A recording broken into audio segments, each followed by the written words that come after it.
So I have several recommendations for considerably increasing communal conviviality. Wear a hat, a handsome hat, a Stetson, a fedora, a Panama. I mean, look how handsomely and friendly it presents even Bruce Shore. If it is a brown or a white hat, strangers smile at you on the street. If it's black, they smile and hold the door thinking you're a priest or a rabbi. And then they smile again when they realize you're just a common sinner like them. Second, smile. How many times have I looked up on the street or in the gym, caught someone's eye, and they smile? I've conditioned my reflex to be an immediate smile back. Just a flick of a smile, but we've made friendly contact. Third, pick up trash. It says you respect our common space. Others notice this and subliminally take in that you respect them. Fourth, compliment people's children. So beautiful and intelligent. It refreshes your parental and grandparental instincts and makes a friend of the parent. Fifth, yield. When you're in the right lane and a car is merging onto the highway, slow down and let them in. It does wonders for your blood pressure and avoids death. Sixth, pick up the check. Your new friends may offer to do the same the next time. Seventh, say hello, even to strangers as you meet in public or to Rotarians whom you've not greeted in a while. Finally, listen. Get out of your own thoughts. The amazing thing is that others do have something to say now and again. Ask questions and learn. Be a John Shirley.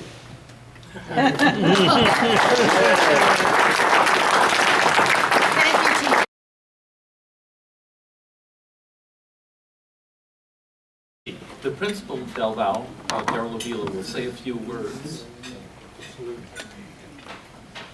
Thank you, Hank. Madam President, ladies and gentlemen, thank you again for giving me this opportunity to present one of our students, a very excellent young man. But before I get into what this young man is all about, I really need to publicly thank Rotary for all the great things you do for our school district. I mean, if we're talking about the Rotary Foundation, we're talking about the mini grants, we're talking about Teacher of the Year. Those are just to name a few of the things that our school district has the opportunity to get better from. So I want to say I appreciate all you do for Rotary. Not to take anything away from Axel, but Axel Esparza is our Student of the Month, and I'm going to let him take the microphone right now. So, ladies and gentlemen, Axel Esparza. Hey guys, I'm Axel Esparza. Well, the first thing I would like to say is thank you for everyone for letting me share right now, and I appreciate everyone and everything at my school, Del Val High School. I thank all my staff and teachers for helping me out with everything, this thing after class, helping me out with stuff I needed more help on, and I just want to thank them, and I want to thank my parents especially, because without them, none of this would have been possible. And because of them, I'm now bilingual. I know both Spanish and English, which I'm very proud of that. And I feel like if everyone just learned another language, it would make the world a better place. More people understand each other, less conflict and everything. And people just take time to talk to each other instead of just thinking. You know, take time to think and just not go acting. And I just want to thank everyone, and thank you all for choosing me for Student of the Month.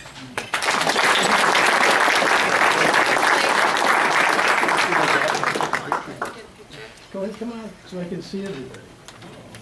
Yeah. There you go. Thank you. And Axel, you have some gifts for you.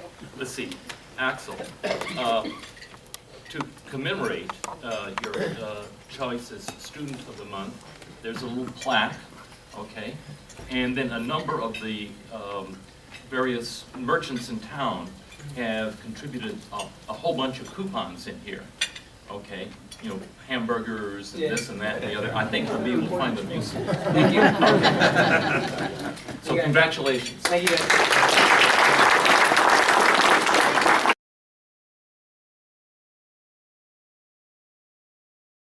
We need to take, I promised we would take a lot of photos today, so. Thank you so much. Appreciate it. Fellow Rotarians, President Kathy, it's a true pleasure to represent Park West Casino 580 as an active part of Rotary and this club, and it's an honor and privilege to be a member. As such, we would like to contribute to various of our efforts, and as we heard last week, there are a couple of opportunities that are getting matched where we can get more benefit for the club and for the individual parts. So it's my true pleasure to give you a couple of checks here. The first check is for $4,000 to the Rotary Foundation of Livermore.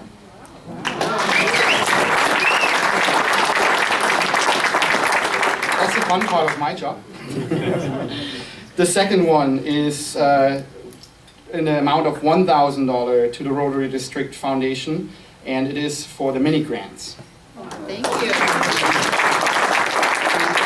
Last but not least, also to the Rotarian Foundation of Livermore, I'm giving you this $2,500 check for the dictionary event.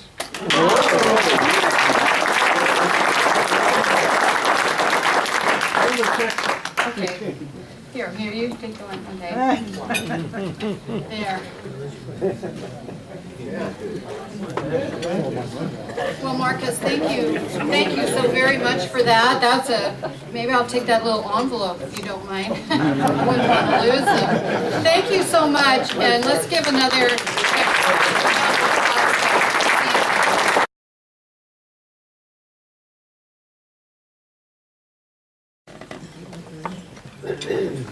So the next thing is fun, but it's a different kind of fun than receiving these wonderful checks. I think it's going to be Dawn Wentz. Yeah. We thought Sam was going to be here today, but maybe there's a snowstorm. So Dawn is back.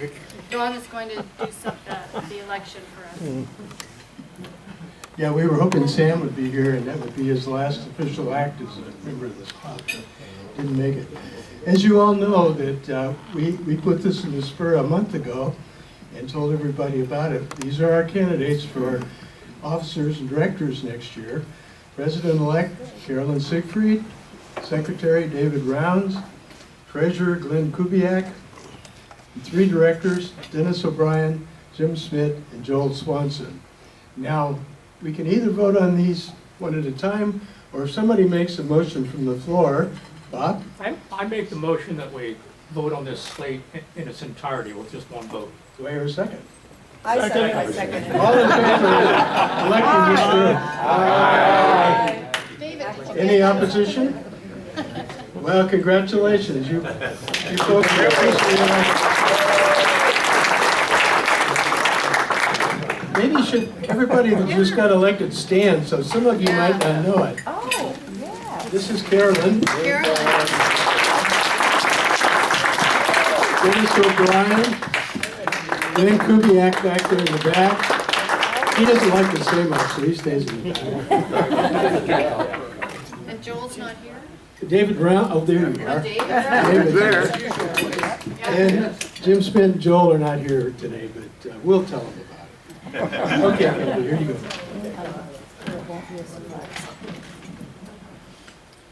Well, congratulations, everyone. Get ready. Mike on. It'll be fun. It'll be fun. Mike's on. Oh dear, who did that? Oh, now can you hear me? Yeah. Okay. It's going to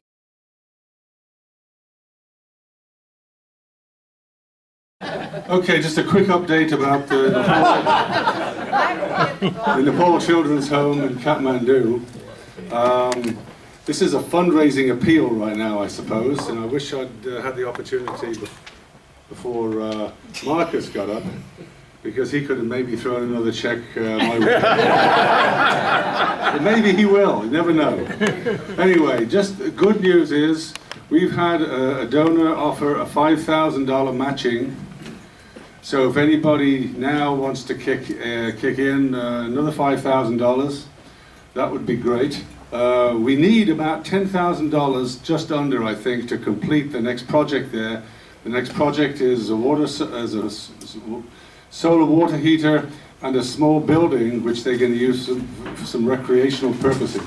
Anyway, it's a great cause. It's been with this club now for the last 26, 27 years. So thank you in advance for all of you who are going to consider that. And look forward, please think about next May. I think we're going to have a fundraiser at Dave Bedford's house. We want some music and drinking and singing and whatever. So thank you, everybody. Paul? Yeah. I'll donate $100 to the. Oh, thank you. Thank you, Will, very much. So if you're going to write a check, you write a check to the District 5170 Foundation with the memo line Nepal. Okay, Well, that's what Livermore, you. Livermore, And Livermore, Nepal. So it Livermore, goes into the right- Nepal. Sorry, I isn't should have. So. Thank you.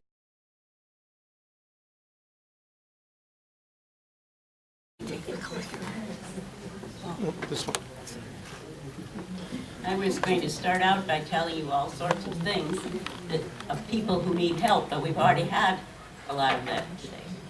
So I met Gloria Gregory, our speaker, through the Tri-Valley Anti-Poverty Collaborative. And we are both on a housing committee working to get affordable housing. Gloria also works on getting any housing for people who need it. She's really my hero. Instead of retiring to some beach somewhere, she decided to use her encore career or retirement years to run CityServe. CityServe is primarily a volunteer organization based in Dublin, which cares for Tri-Valley residents in crisis. Gloria will tell you that most of her customers are from Livermore, even though this is based in Dublin. Gloria founded the organization after her 30-year career in mortgage banking. She knows money. And she retired from Wells Fargo in 2009. And CityServe, which began as an all-volunteer organization, is now a 501c3 organization since 2013. Just a little about Gloria. She grew up in Phoenix and is a Sun Devil, she told me, an Arizona State graduate. She has been a resident of Pleasanton for 34 years. She and her husband, Dean, have a combined family of 4 children and 9 grandchildren. She likes to hike, to read, to travel, and enjoy the great restaurants and wonderful people who live in our Tri-Valley. Those are her words. Once I met Gloria, she found out I was a member of Livermore Rotary. She perked right up. She asked if I could arrange for her to speak to us, and I said, sure, I'd be happy to. She already knew of our generosity, our can-do attitude, our good spirits, and our love of projects. And so I suggested to her she might just have a project for us. Welcome, Gloria.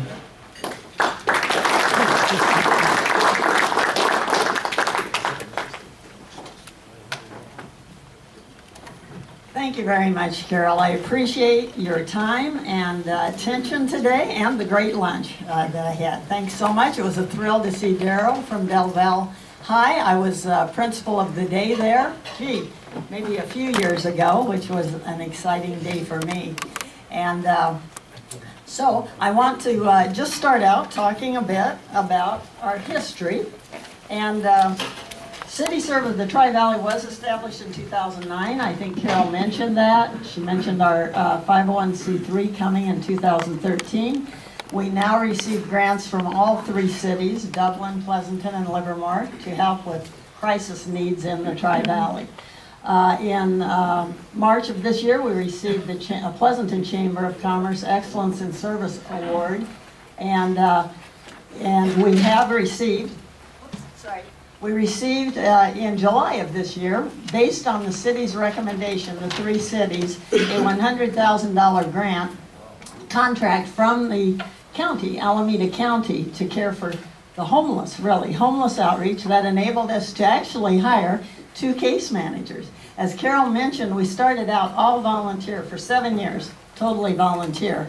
And then we began to say, well, we got to have some staff if this thing's going to keep rolling. And so we started with an administrative assistant, and now we actually have 5 staff people on board. And so we're proud of that, of the growth. We do exist to serve people in the Tri-Valley by caring for people in crisis. That wasn't even part of our original mission statement, but it's risen to number 1 because we were doing the other 2. Our original mission was to connect volunteers in the community to nonprofits in the Tri-Valley. In fact, we were birthed out of a church in Dublin, and I was on a committee there. We decided we wanted to do more activity here in serving in the Tri-Valley, and the question was asked, who'll go out and see how we could connect with nonprofits? Well, I raised my hand just like that. I knew I was retiring. I was going to have some time on my hands. Okay, I'll do it. Soon getting connected to Open Heart Kitchen, to Child Care Links, to Tri-Valley Haven, to Shepherd's Gate, all those who were so excited about receiving our connection and our conduit of volunteers. But as we started serving more and more, we saw that there were some gaps in the service. A young mom with kids could come through a serving line at Open Heart Kitchen, but then was going to the car to sleep in the car that night. And so we said something else has to be done. And so anyway, we did start from a church. Several churches after a few years said we want to get involved, and we decided, and then the mayor of Dublin, Tim Sabranti, said, well, we want to give you some grant funds. Well, that required we become a 501c3. Wasn't even on our radar to do it, but we did. We became a 501c3, a non-religious 501c3, because the focus is helping people. So that has grown into getting grants from all 3 cities, which total about $40,000. All of those funds are used directly for serving the clients, direct community care. So anyway, our other 2 mission statements are to coordinate resources and volunteers between the faith-based community, nonprofits, schools, businesses, and government agencies, and still connecting volunteers. In fact, you have some packets like this at your table, and whenever we're talking about coordinating volunteers, maybe we can look at just the left side of the packet. It does have our brochure in it that tells you some history about us.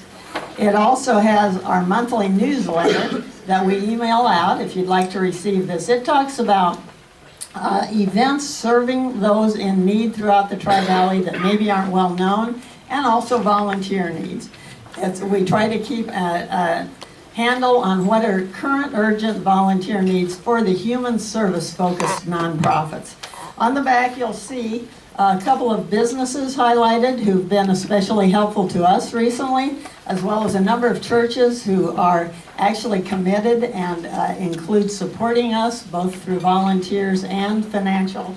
It also includes the name of each of the cities, the Dublin Unified, Pleasanton Unified, and Livermore Unified School Districts, who we work closely with, and Camp Parks in the Military Reserve and military families at Camp Parks in Dublin. We are mixing it up a bit. We're going to restyle this so that we're recognizing more organizations like yours who are helpful to us and supportive to us. The other thing here is a Network for Community Collaboration piece that we publish. It's on, these are all on our website. This lists about 40 nonprofits and how to connect with them to serve, including the Livermore Homeless Refuge. And one thing I'll mention about the Homeless Refuge, which is a fantastic resource in our community, but children can't stay there. And so for that reason, we are pretty much the place that families come with children, if there's no, and a lot of single moms with children. So anyway, if you're looking for, just say, well, I wonder what kinds of nonprofits there are around here that can use volunteers take a look at that list for community collaboration. Okay, our care model is that we get referrals from, we do meet monthly with the child welfare staff at the Livermore School District as well as the other school districts.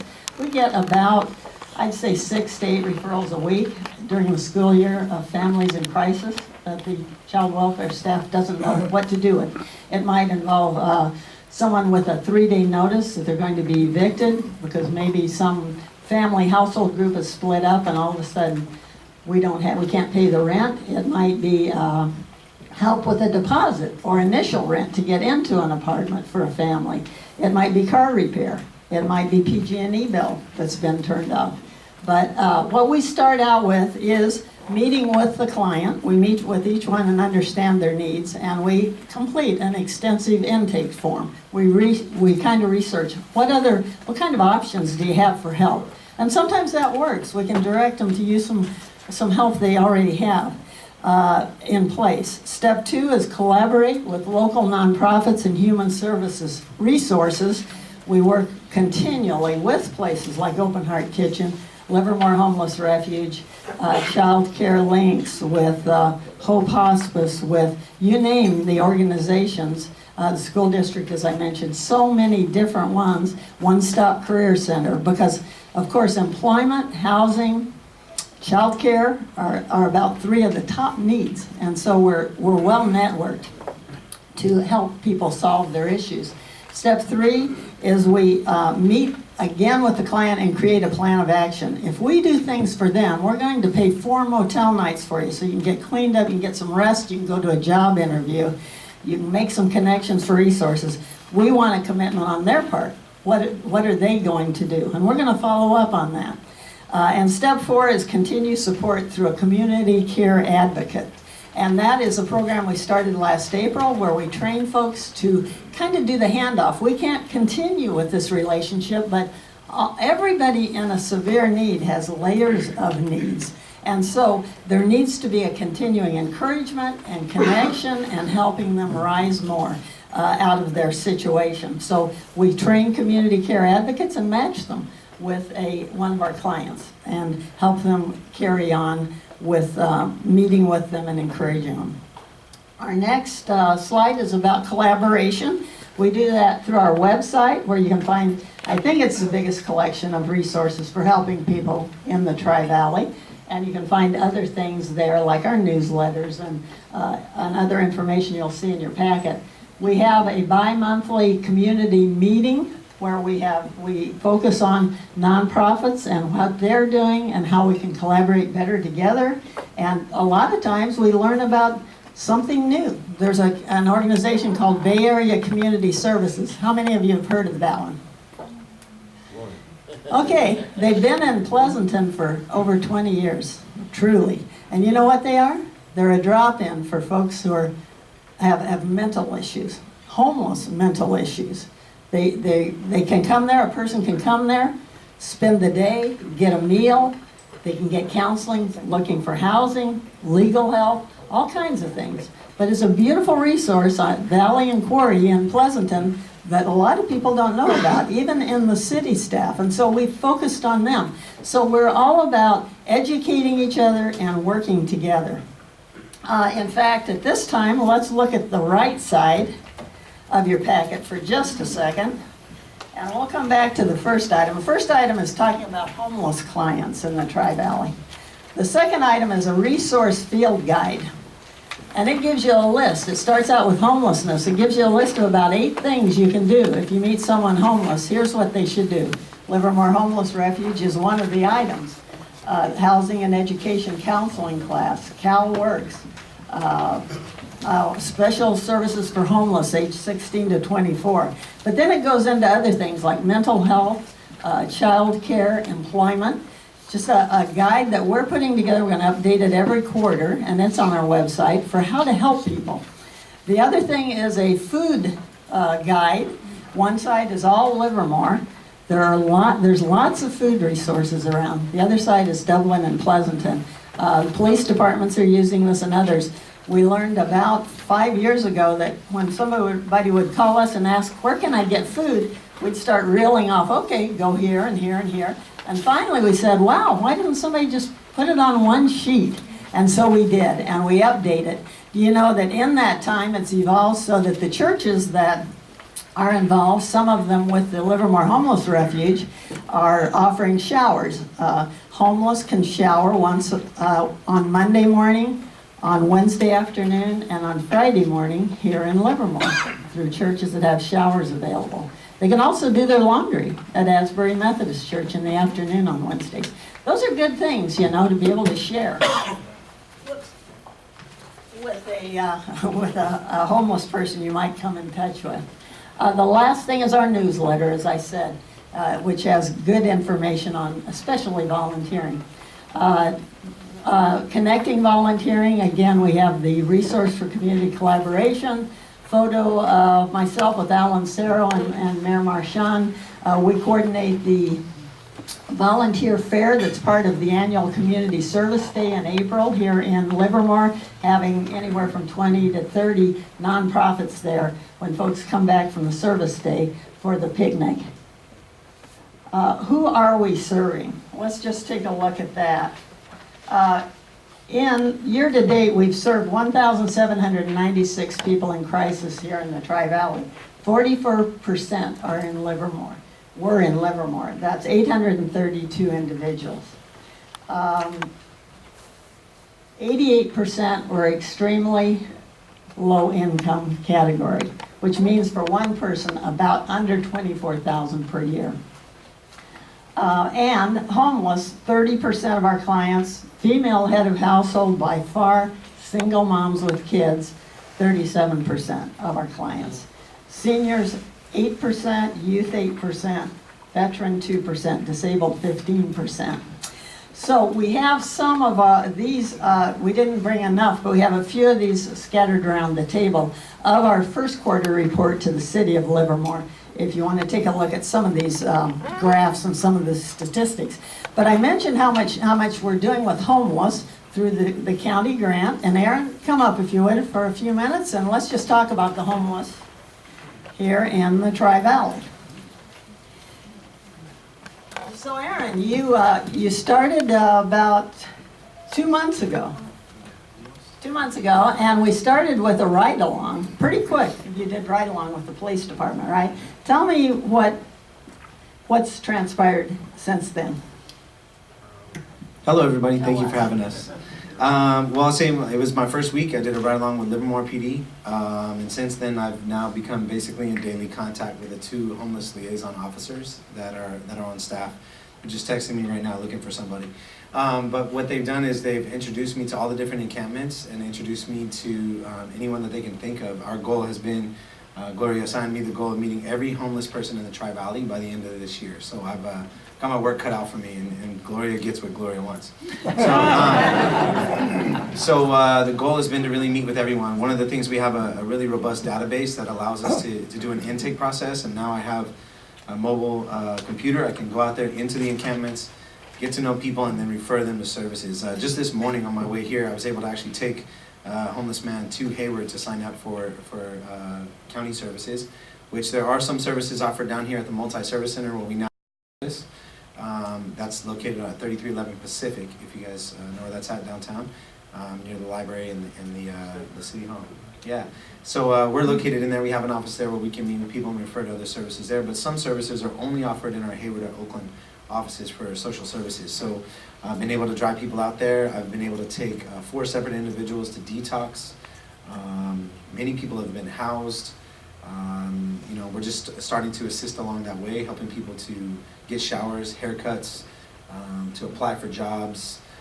There's just many, many different things that are happening. One of the things that I was working on today with the city of Livermore and the police department is how can we help people that are severely mentally ill to be able to get care when they don't want the care, right? So we're working to coordinate with Alameda County, the state, and the city, and the police department to everybody come together so that we can help all of our citizens. Great, doing a great job. Thank you.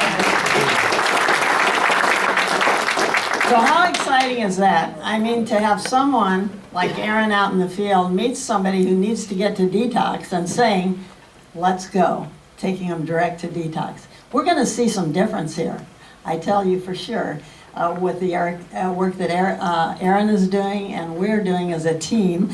We have a woman joining us tomorrow that I think is like the female version of Erin, I'm hoping. And so, a little smaller, yeah. No beard. Our income and expenses, you can see we've got a slide on that. Our income, 37% of our support actually come from churches. 8% from the cities at this point in time. This is year to date through October. 55% from individuals and businesses. And our expenses, 80% goes direct to community care, 16% operating expenses, 4% wages and salaries. Next slide. How are we doing? Well, we just have some categories here. With clothing, employment, eviction prevention, we have a number of 71 on eviction prevention. 354, we've supplied food resources. 51 housing, we've connected with housing, either shelter or permanent. 208 motel nights, 208 families have gotten motel nights. 166 transportation, which means car repair, donated cars, we're going to talk a little more about that, and utility bill payment. I want to tell you about Sean Falconer. He was having kind of a hard time in life. His mom bought a car, helped him buy a car, but he had to make payments on it in Oakland. And he was working for DoorDash. And he got a call, and late at night, he was asleep. I think it was 2 in the morning or something like that, he said. And he ran across a median in his car, and it ruined the car. It just ruined it, really. And so he actually, though, was able to get out here. He had a friend in Livermore, and he thought he could get a job here. And he started living in his car in Livermore. And then it stopped running. So he's living in an inoperable car and making payments on it when he could, but then he couldn't make payments on it. So one day it got repossessed. And the police here in Livermore found him, and there his stuff was, sitting in the parking lot. The City of Livermore Human Services Department called us and said, hey, anything you can do for this fellow with his stuff sitting on outside in the parking lot. And I said, well, we have a volunteer in the office with an SUV. Let's go get him. So he came out, drove out, got him, loaded his stuff in. We met him. He didn't look anything like that. He had on sweats he'd probably been wearing for 2 weeks or more. He was unshaven. But he told us his story, and we could see that we thought he really wanted to make a change and could do it. And so we rented a temporary storage unit, put his stuff in it, gave him a couple of nights in a motel. He got shaved, came back the next day, connected him to One Stop Career Center. We connected him to a place called Aruka House, a men's shelter here in Livermore, but they didn't have room for him. They wanted to take him. So he started sleeping on the street again. But we gave him bus tickets. We gave him encouragement. We gave him some food resources that he needed other than Open Heart Kitchen. And he did his part. He went back to Open Heart Kitchen regularly. So we're in touch with the guy. We're continuing to pay his storage so he doesn't lose what few possessions he has. We're encouraging him. We're seeing him. And then he called in June and said, wow. Well, no, I guess it was in May when he said, One Stop has connected me to a county program to train truck drivers. And he said, I got partially trained before, but I didn't get enough training to really be able to drive the larger trucks. But he said, it's free, and they're going to get me in it. Well, that sounds great. Then he called in June and said, I got a job. It was a fast track because he'd already had some training. Fast track, he got a job for a trucking company in Davis. So we bought him some clothes and gave him some money to get up to Davis on a bus, and he started a job July 1st in Davis. And so there's a man that went from the city to employment. And that cost us $3,000. We went back and tracked. How much did we spend on him between motel nights, clothes, different things. I think we even had to buy some medication. He got a little cold or something at one point. But this is the kind of thing, and that's a quote from him. In fact, one of the things that he said, and people often use the word hope. What I needed now was hope, and you're giving me hope. That was one of the quotes. And toward the end, he said this, CityServe helped me help myself. He got to believe in himself. You know, a lot of times that's what it takes. Somebody encouraging and saying, yeah, you can do this. So how can you get involved? We got several ways here. You can spread the word about CityServe. Sometimes folks haven't heard of us, more and more are. But spread the word about the work we do, because a lot of people would like to invest in helping change this homeless situation. We didn't really talk about, I'm going to shift back to these statistics that you have in your packet. Homeless clients that we've had year to date, in Dublin, 35 clients, 54 individuals. In Pleasanton, 58 homeless family units, totaling 112 individuals. In Livermore, 141 family units, totaling 241 individuals. So you look at the difference between the 141 family units and the 241 total individuals, that's mainly children, you know. San Ramon, we reach in there a little bit, 2 homeless, and out of area 19. Total clients in Livermore this year, we've served 271 family units, 578 individuals. So when we meet a family who does have children and they're in a car, I mean, we had one mother who'd come out of Tri-Valley Haven that was sleeping in the Safeway bathroom. She, her 14-year-old son, and her 9-year-old daughter. She said, my son is so embarrassed. Well, I guess so, right? So, of course, we put her in a motel and worked with her until she actually got into another shelter in Oakland. But please spread the word about our work. We invite monthly donations, individual on our website, $30 a month or $100 a month business. We would really appreciate your support. You can see some of the things the money does. I lost it. $15 will provide bus tickets to an interview, BART tickets, 25 Safeway food card, $50 fill up a tank of gas. People need gas to get to jobs, to job interviews. $100 clothing for a child in need. $125 a warm, safe place to sleep for a night at a motel. $250 turning the lights back on for a senior veteran. $500 car repair for a homeless mom, and $1,000 deposit for a below market housing apartment, getting a homeless family on the streets into permanent housing. So there's lots of ways. I could tell you many, many stories, and I invite you anytime to give me a call. My card's in here. I love to share with you the amazing things we see happen in people's lives. The other thing you can do is volunteer with CityServe. This is more of putting your hands and head to it that Carol was speaking of. We need moving and delivery teams to collect and deliver donations to families in need. We need a community warehouse. We actually have opportunity to get lots of donations as people downsize. Some are brand new donations from businesses. We don't have a place to put them. If we did, we could be doing lots of interchanging. You know, when you move a homeless mom right now, this afternoon, I'm going at 4:30. We got some donated furniture. We moved this mom with 3 kids into housing on Sunday night. She got the keys. You know what? She doesn't have one piece of furniture. She doesn't have one dish. She doesn't have one towel or bed sheet. We're getting all those. We're putting them all together. We've bought some, but we're getting a lot donated. If we could just get donations as they come our way. Right now, we have to wait pretty much. Oh, you have a bed to donate? Okay, yeah, we have a family, and take it direct. If we have a warehouse, so think about that one. And the moving volunteers we need. Tutors for students with needs identified at the Livermore School District. We're working, after this meeting, I go direct to the Livermore School District Child Welfare meeting at 2 o'clock.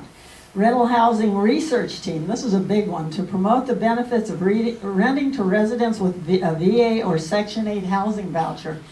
The city of Livermore Housing Authority just got 5 VA vouchers to get homeless off the streets. But we've been working with one veteran for about a month who got one. I can't find anybody who'll take it. We need people out there talking about the benefits of it. It's guaranteed rent, really. There are some good things about it. Career coaching and resume writing assistance for unemployed and underemployed clients. And here, automobile donation. That is big. We have one mom right here in Livermore right now. We got a donated car last May, and now it gave out on her. She's got 3 kids, sweet family in the Livermore School District. They're from Livermore, grew up here, the mom did. She needs a car desperately. She's working at Urban Plates in Dublin. She's having to take the bus and navigate 3 kids. Single mom. If you got a car you'd like to donate, I got the exact woman who will love having it. So, but we need volunteers to work with the auto resource places. If we just had someone go out and call on the businesses so that we can get reliable cars for low-income families by networking with dealers and brokers and working with mechanics. Also to arrange in-kind donated or discounted car repairs. We're paying for car repairs a lot of the time. Community Care Advocate Program, I mentioned that, mentoring and caring for clients who are no longer in crisis but need help learning valuable life skills like budgeting, parenting, organizing, etc. So there's plenty to do, and I'll tell you what, there's not much more satisfying work in life than when you really help somebody, and they do appreciate it. So, thank you very much. We appreciate it.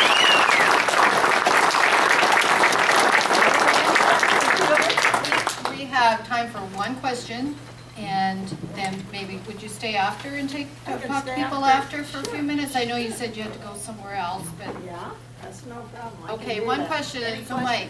Okay, in downtown Livermore, we actually have people who are sleeping on the deck. And I've gone to the police, and at this point, nothing has been done. And we've also noted that you've got, as you're driving down 580, you can see the camps.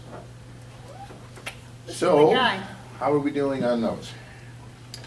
And, that's a very big question, and I can give you a bunch of answers. I will tell you, several of the individuals in downtown Livermore, that's actually what I was on the call with the police this morning around.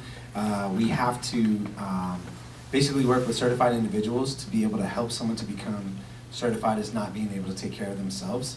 And I will tell you, the one thing is it's not a crime to be homeless. So that's an issue where police cannot just arrest someone for sleeping in a location if they're trespassing or things like that. And that's not, for us, our goal is that how do we help this person to get into a place with the right amount of care? So I'll tell you, each individual has an individual answer. So we could talk specifically about all of those individuals, and I can tell you where each one of them is, and I've been working with all of them.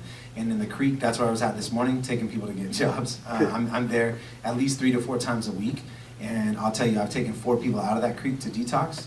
I'll tell you that I can list 3 that have jobs now. I can tell you people have been moved, and so there's a lot of progress happening, but it just doesn't, it won't appear that way from the freeway. But we could talk about those. Thank you, Erin, that's really a fantastic answer. I just want to say, Answer. give us 3 months and take another look. I mean, and then let us know. I think you're going to see a difference, but it does take some time to work, and we've just been at it really hard about a month, a little over a month. Thank you. Thank you very much, and before you go, you have a